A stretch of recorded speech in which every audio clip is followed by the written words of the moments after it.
with the new NHL owner coming into the league who may be looking to spend big. Several playoff teams with massive amounts of unrestricted free agents, as well as a list of players who could potentially be traded that is a mile long. Today we're asking the question, could 200 NHL players swap teams this offseason? Hey everybody, welcome into Clearing the Benches, your one-stop shop for daily fresh hockey content. If you go ahead and hit your subscription button right now, every single day we'll bring you in a new hockey video to enjoy.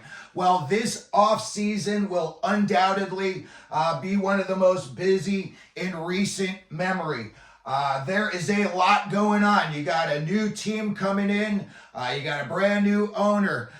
The word in Arizona was that the owner did not want to spend. And now they've got a new owner in Ryan Smith, and he may break out of the gate spending money. So he may attract some big name players that want to come and play for him. When I was looking through the league, I saw that there was 168 walkaway free agents, unrestricted free agents throughout the league. And when I saw some of the huge name teams that were on the list with a lot of free agents that they're going to need to make decisions on this offseason, I was a little bit surprised. Florida's got 11 UFAs. The Edmonton Oilers have 10 UFAs. Vancouver has 9. Carolina, the Toronto Maple Leafs, Colorado, and Boston all have 8 unrestricted free agents. So it is going to be a very, very busy offseason in the free agent world. That is for sure. When you go down the list, there's very, very few teams that only have like 1 or 2 UFAs. And I did not even count RFAs. Usually, in my opinion, RFAs go back and they sign with their original team. And then when I was looking at some other options of why guys may want to change teams, you know, first of all, you got the draft coming up. That always has some trades. There's always a trade or two, and there's always a player or two that are involved. So we can keep an eye on that as well. And then you've got several new coaches in the NHL. You still got 4 teams without a coach.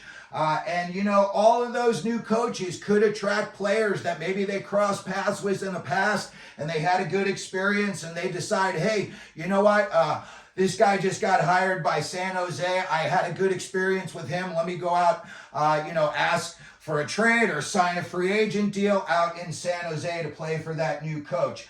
And then, of course, and this is always the fun part, I put together a list of names that I personally have heard, whether it's, watching games on TV, something online, people that I've talked to. And I am sure that 99% of these names you've all heard as well in the trade rumor mill. But let's just go down the list because there are some massive names that are rumored to be on the move. We're talking about Mitch Marner, John Tavares, Marty Necas, Clayton Keller, Nick Schmaltz, Leon Draisaitl. You never know what's going to happen in Edmonton, and maybe he's tired of playing Robin to McDavid's Batman, and he wants to get out of town. He wants to be the captain of his own team. He wants to get paid the highest on his team. That could all be going through his head, but he just doesn't say it. Then you look at other guys. You've got Jacob Chychrun, Darcy Kemper, Trevor Zegras could be on the move. I do not think he's a Pat Verbeek type of guy. Joel Farabee, Linus Ullmark, Philip Gustafsson, Jacob Markstrom, Thatcher Demko, Jonathan Huberdeau, Pavel Buchnevich. You heard his name all year long that the Blues wanted to move on for him for some reason. Yet I thought he had a really good year for them. Then you've got UC Saros, Elvis Merzlikins, maybe leaving the building, and CBJ. Then you've got Riley Smith, Sam Bennett. Florida may have to move on from him, in like a money-saving deal.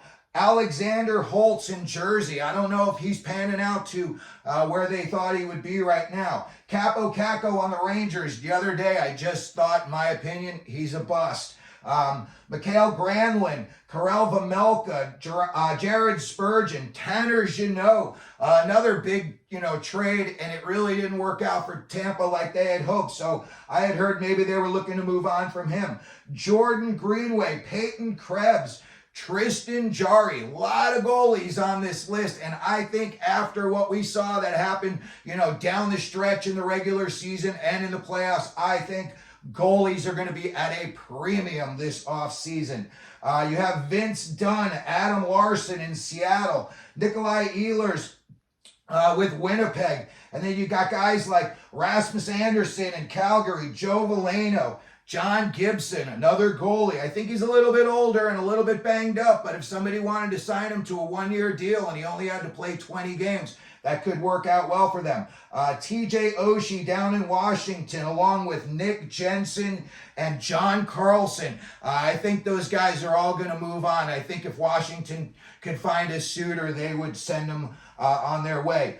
Jonas Korpisalo, another goalie, did not work out well for him this year. And then, of course, what trade list could we have that didn't have Pierre, Luc Dubois on it?